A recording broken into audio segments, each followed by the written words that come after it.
Kami dari kelompok 6 mata kuliah Manajemen Aset Investasi Real. Melalui video ini, kami akan membahas materi terkait dengan struktur modal. Sebelumnya, kita akan mengetahui apa yang dimaksud dengan struktur modal. Struktur modal merupakan gabungan dari dua kata antara struktur dan juga modal, di mana istilah struktur sendiri diartikan sebagai suatu pengaturan untuk setiap bagian yang lebih rinci. Sedangkan modal merupakan kumpulan uang pokok untuk menjalankan suatu usaha. Oleh sebab itu, struktur modal memiliki arti sebagai pengaturan uang pokok dalam menjalankan usaha dari sumber-sumber yang berbeda untuk jangka panjang perusahaan. Di mana struktur modal yang optimal ini dapat diartikan sebagai struktur modal yang dapat meminimalkan biaya penggunaan modal keseluruhan atau juga biaya rata-rata sehingga dapat memaksimalkan nilai bagi perusahaan. Hubungan struktur keuangan dengan struktur modal ini dapat digambarkan dalam bentuk persamaan struktur modal sama dengan struktur keuangan dikurangi dengan kewajiban lancar.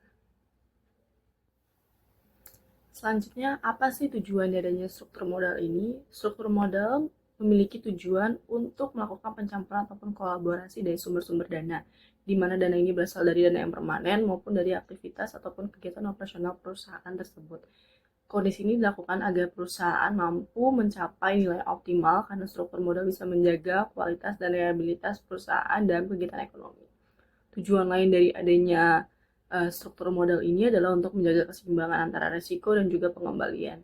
Oleh karena itu, perusahaan harus menetapkan struktur modal yang mampu mengelola risiko keuangan dengan bijak tanpa harus mengorbankan potensi dari keuntungan tersebut. Pembahasan selanjutnya yaitu metode pengambilan keputusan struktur modal. Metode yang pertama dengan teori pendekatan tradisional, di mana teori ini berfokus pada pengelolaan sekaligus pemetaan yang optimal.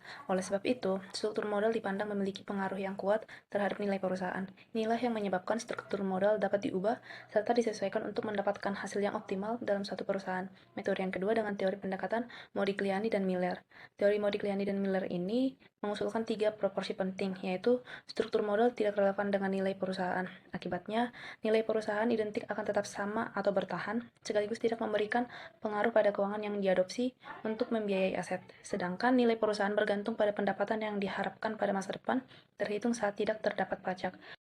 Poin yang kedua, penting untuk memiliki informasi pajak. Hal ini dikarenakan penggunaan aset serta sumber dana akan mengalami peningkatan saat mengetahui pajak yang tertanggung. Selain itu juga, informasi pajak dibutuhkan untuk mengetahui pengurangan biaya modal tertimbang rata-rata perusahaan. Poin yang ketiga, tidak terdapat biaya kebangkrutan dalam struktur modal. Dengan kata lain, aset dapat dijual dengan harga pasar dan earning before interest tax atau EBIT tidak dipengaruhi oleh utang perusahaan. Metode yang ketiga yaitu dengan teori trade-off, di mana teori ini memiliki pandangan bahwa untuk menentukan struktur modal yang optimal itu, maka dibutuhkan beberapa faktor seperti biaya keagenan, pajak, serta kesulitan keuangan. Namun, agar perusahaan tetap bertahan, teori ini juga menegaskan untuk memperhatikan asumsi dari efisiensi pasar. Oleh karena itu, pelaku usaha akan memikirkan kesulitan biaya dan bagaimana cara menghemat pajaknya. Metode yang keempat yaitu dengan teori pecking order. Teori ini memiliki sudut pandang tingkat keuntungan yang didapat suatu perusahaan jumlahnya besar. Kondisi ini membuat perusahaan punya sedikit hutang. Ini memunculkan beberapa preferensi secara runtut pada teori ini. Poin yang pertama itu perusahaan dapat memilih pemasukan internal dari laba hasil usaha perusahaan. Poin yang kedua, perkiraan investasi dapat digunakan untuk menghitung target rasio pembayaran. Poin yang ketiga, perusahaan akan memiliki cash flow yang besar daripada pengeluaran saat memiliki kebijakan konstan dari fluktuasi serta kesempatan investasi. Poin yang terakhir itu jika terdapat kondisi eksternal, maka perusahaan akan mengeluarkan surat berharga yang paling aman terlebih dahulu. Metode yang terakhir yaitu dengan teori asimetri informasi dan signaling atau pengisyaratan, menjadi satu-satunya teori yang menyebut jika pihak dan anggota perusahaan tidak memiliki informasi yang sama pada munculnya risiko. Kondisi ini menyampaikan dua pandangan, yaitu Mears dan Mazluf menyatakan bahwa adanya perbedaan perolehan informasi antara manajer dan pihak luar, di mana manajer memiliki informasi lebih lengkap tentang perusahaan daripada pihak luar. Oleh sebab itu, proses utama dalam perusahaan adalah manajer. Yang kedua, signaling merupakan pandangan yang menjelaskan bahwa pengembangan model yang terjadi akibat hutang merupakan sinyal yang disampaikan manajer pada pasar.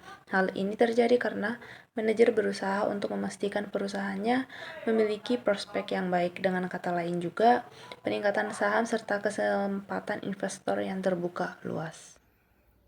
Selanjutnya, apa saja faktor-faktor yang mempengaruhi struktur modal? Faktor-faktor yang mempengaruhi struktur modal dapat dilihat pada gambar tersebut. Ada profitabilitas, likuiditas, leverage, ukuran perusahaan, dan juga adanya dari kebijakan dividen. Profitabilitas sendiri adalah hasil bersih dari serangkaian kebijakan dan juga keputusan, di mana profitabilitas ini merupakan faktor yang perlu dipertimbangkan karena berkaitan dengan keputusan struktur modal, di mana perusahaan dengan profitabilitas yang besar itu memiliki penggunaan hutang yang lebih besar karena perusahaan memperoleh keuntungan berupa tax shield dari penggunaan hutang tersebut. Lalu adanya ukuran perusahaan, di mana ukuran perusahaan ini adalah sebagai petunjuk bahwa semakin besar ukuran perusahaan tersebut, maka akan memberikan keuntungan bagi perusahaan untuk memiliki utang yang semakin besar ataupun tinggi pula, di mana pertumbuhan perusahaan sering diartikan sebagai suatu peningkatan yang terjadi di perusahaan. Selanjutnya, manfaat manajemen struktural modal yang baik. Yang pertama, menjaga keseimbangan antara risiko dan pengembalian. Yang kedua, memaksimalkan nilai perusahaan. Yang ketiga, meningkatkan likuiditas dan kapabilitas. Yang keempat, menekan biaya modal. Yang kelima, meningkatkan kepercayaan investor dan kreditor. Yang keenam, menghindari resiko kebangkrutan. Dan yang terakhir, memberi fleksibilitas keuangan. Selanjutnya, kebijakan struktur modal. Kebijakan struktur modal dibagi menjadi tiga, yaitu kebijakan konservatif, yang kedua kebijakan moderat, dan yang ketiga kebijakan agresif. Kebijakan konservatif. Kebijakan konservatif biasanya perusahaan yang menerapkan kebijakan konservatif cenderung menghindari utang dan lebih mengandalkan modal sendiri. Pendekatan ini cocok bagi bisnis yang masih berkembang atau memiliki arus kas yang belum stabil, karena risiko keuangan yang ditanggung relatif lebih kecil. Yang kedua, kebijakan moderat.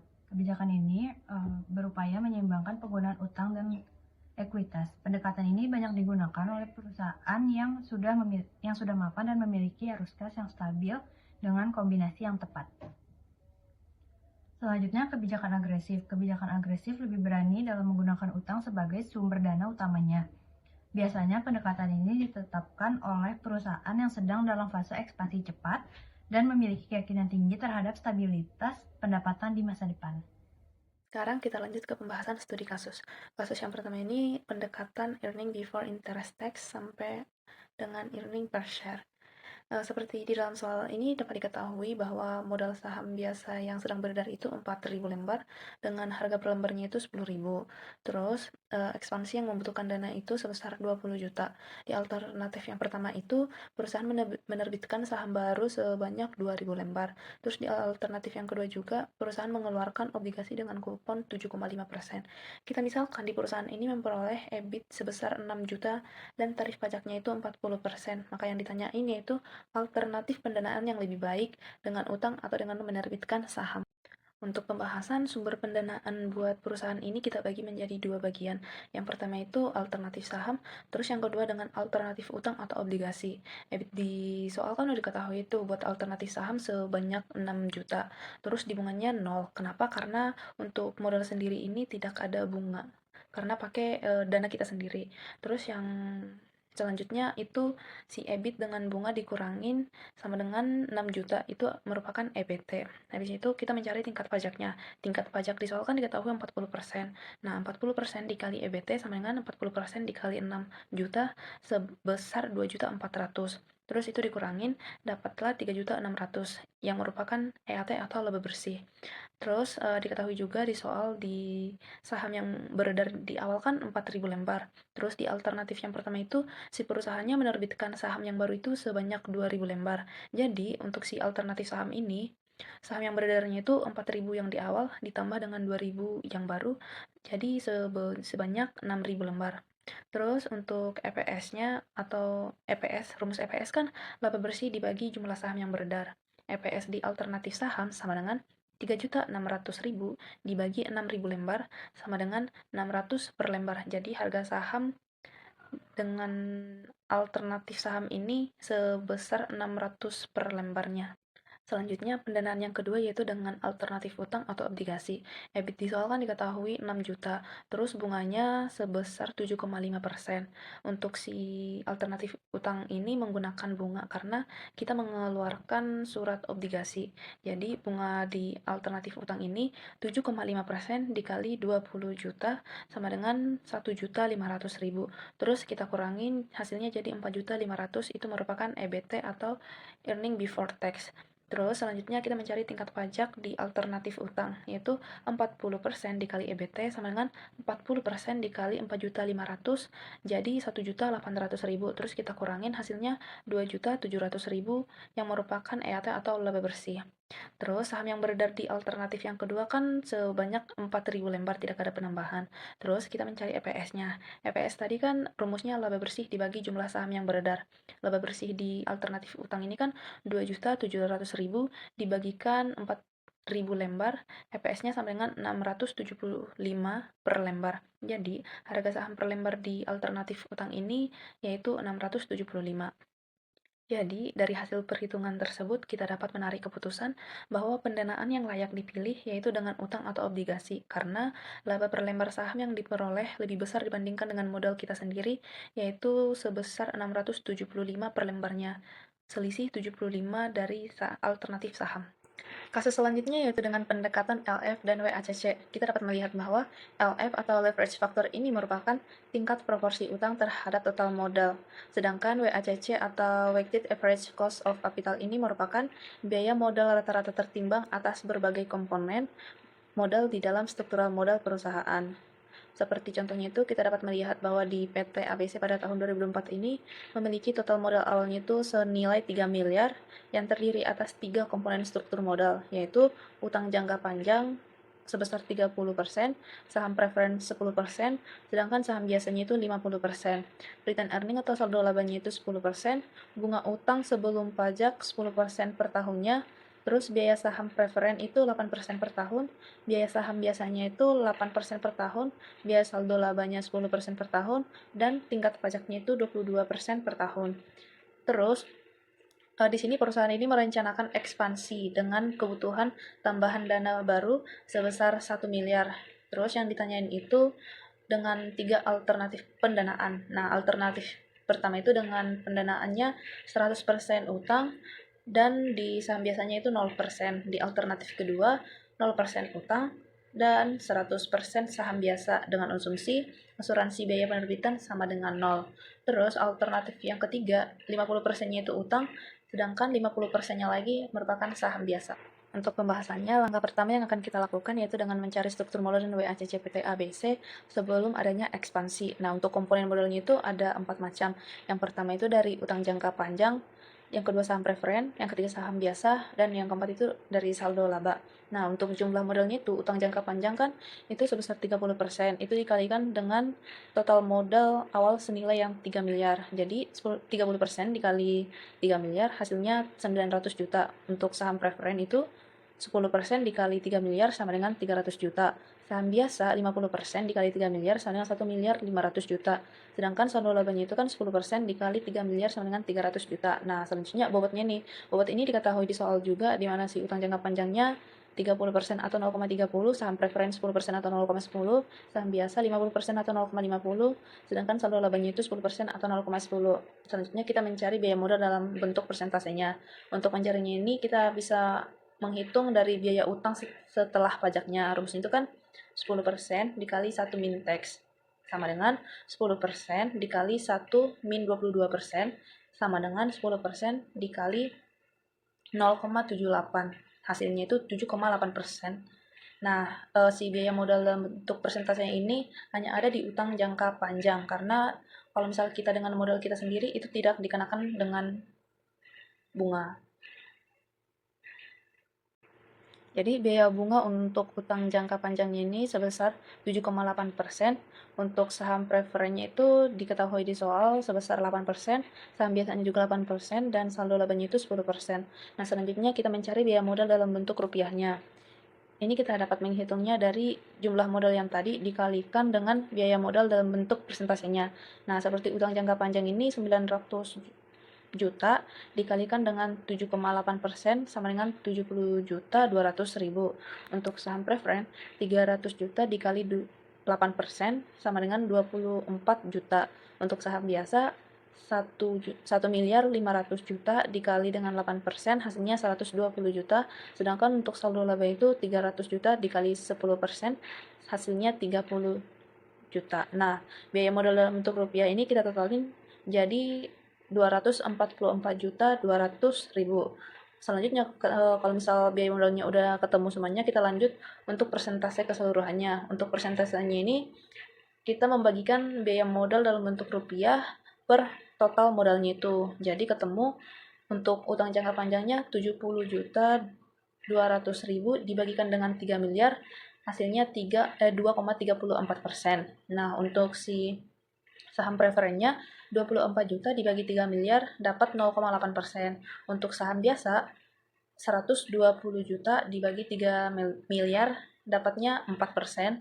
Dan untuk saldo laba 30 juta dibagi 3 miliar dapat 1. Nah, kita totalin untuk persentasenya itu sebesar 8,14.000. Nah, kalau misal untuk cara cepatnya bisa juga untuk mencari WACC ini sama dengan total biaya modal dibagikan dengan total modal, sama dengan 244.200.000 dibagi total modal 3 miliar, sama dengan 0,0814 dikali 100% sama dengan 8,14%. Pembahasan poin yang ketiga yaitu struktur modal dan WACC PT ABC setelah ekspansi. Nah, di alternatif kedua ini, pendanaan ekspansi senilai 1 miliar itu ditambah ke saham biasa sebanyak 100%. Nah, untuk komponen modal yang pertama itu utang jangka panjang. Jumlah itu masih sama kayak sebelumnya, yaitu 30% dikali nilai nominal awalnya itu sebesar 3 miliar sama dengan 900 juta. Nah, untuk saham preferennya 300 juta, untuk saham biasa kan sebelumnya 50% dikali 3 miliar kan, itu 1 miliar 500 juta. Nah, ditambah pendanaan ekspansi senilai 1 miliar jadi 2 miliar 500 juta. Nah, untuk saldo laba masih sama yaitu 300 juta. Nah, untuk total keseluruhan modalnya itu jadi 4 miliar. Nah, untuk bobotnya itu 900 juta dibagikan dengan 4 miliar sama dengan 0,225. Untuk saham preferen 300 juta dibagi 4 miliar sama dengan 0,075, saham biasa 0,625, saldo laba 0,075. Untuk biaya modal dalam bentuk persentasenya itu kita cari biaya utang setelah pajak. Rumusnya itu biaya bunga utang sebelum pajak dikali 1 min tax sama dengan 10% dikali 1 dikurang tingkat pajaknya kan 22%. Jadi 10% dikali 1 dikurang 22% sama dengan 0,078 atau 7,8%. Nah, untuk utang jangka panjangnya itu 7,8%, dan untuk komponen modal lainnya tidak ada bunga karena pakai saham sendiri atau modal sendiri. Nah, untuk biaya modal dalam bentuk rupiahnya itu kita bisa mencari dari jumlah modal dikali biaya modal dalam bentuk persentasenya. Untuk utang jangka panjang 900 juta dikali 7,8% sama dengan 70 juta 200.000. Nah, demikian juga buat saham preferen, saham biasa sama saldo laba jadinya 24 juta 200 juta dan 30 juta. Nah, untuk total keseluruhan dari biaya modal ini jadi 324 juta 200.000. Terus selanjutnya kita mencari persentasenya. Persentasenya ini kita dapat menghitung dari biaya modal dalam bentuk rupiahnya dibagi total modalnya. Misal untuk utang jangka panjangnya 70.200.000 dibagi 4 miliar sama dengan 1,755%. Saham preferen 0,6, saham biasa 5, terus untuk saldo laba 0,75. Nah, setelah itu jumlah persentasenya itu kita totalin jadi 8,105. Cara lainnya juga bisa, yaitu dengan membagikan antara total biaya modal dengan total modal sama dengan 324.200.000 dibagi 4 miliar sama dengan 0,08105 dikali 100% sama dengan 8,105%. Selanjutnya kita mencari alternatif yang ketiga, yaitu pendanaan ekspansi senilai 1 miliar itu ditambah ke utangnya sebanyak 50% dan sisanya 50% ke saham biasa. Nah, komponen modal untuk utang jangka panjang kan sebelumnya 30% kali 3 miliar kan 900 juta. Nah, ditambah ekspansinya ini 50% dikali 1 miliar kan 500 juta. Nah, kita tambahin 900 juta ditambah 500 juta jadi 1 miliar 400 juta. Buat saham preferen masih tetap kayak sebelumnya, yaitu 300 juta. Untuk saham biasa kan sebelumnya 50% kali 3 miliar kan 1 miliar 500 juta. Nah, ditambah setelah ekspansi 50% kali 1 miliar sama dengan 500 juta. Nah, kita tambahin 1 miliar 500 juta ditambah 500 juta jadi 2 miliar. Nah, untuk saldo laba juga masih sama, yaitu 300 juta. Terus kita totalin, untuk total labanya itu jadi 4 miliar. Untuk bobotnya masih sama kayak sebelumnya, kita membagikan antara si modal per komponennya dibagi total keseluruhan modalnya, seperti utang jangka panjang 1 miliar 400 juta dibagi 4 miliar sama dengan 0,35. Untuk saham preferennya 0,075, saham biasa 0,5, dan saldo laba 0,075. Terus untuk bobotnya ini totalnya harus 1. Selanjutnya kita mencari biaya modal dalam bentuk persentase.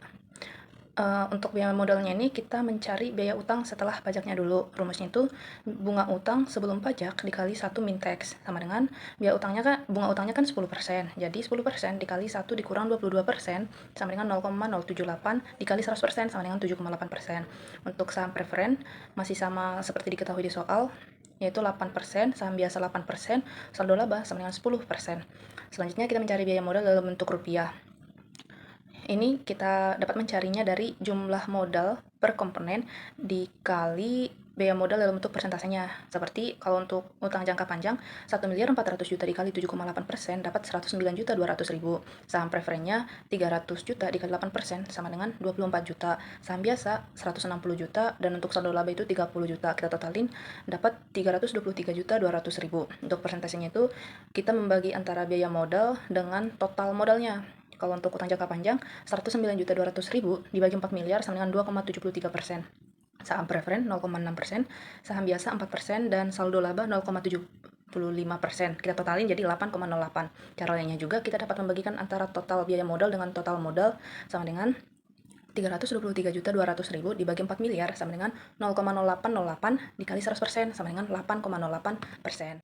Jadi berdasarkan hasil perhitungan dari studi kasus tadi, kita dapat melihat bahwa rekapitulasi hasil perhitungan struktur modal WACC sebelum dan setelah ekspansi. Nah, untuk yang pertama itu sebelum adanya ekspansi, di mana leverage faktornya itu 0,3, WACC-nya 8,14%. Nah, setelah ekspansi, di mana 100%-nya itu dari utang dan dari sahamnya itu 0%. Jadi, dihasilkan untuk leverage faktornya itu 0,475 dan untuk WACC-nya 8,055%. Di sini, leverage faktornya itu tertinggi sedangkan WACC-nya yang terendah. Terus yang ketiga, setelah ekspansi di mana 0% dari utang dan sisanya 100% itu semuanya dari saham. Kita dapat melihat untuk leverage faktornya itu 0,225 dan untuk WACC-nya 8,105%. Di sini leverage faktornya yang paling terendah sedangkan WACC-nya yang tertinggi.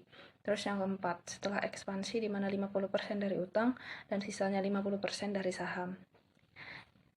Dihasilkan leverage faktornya itu 0,350 sedangkan WACC-nya 8,08%.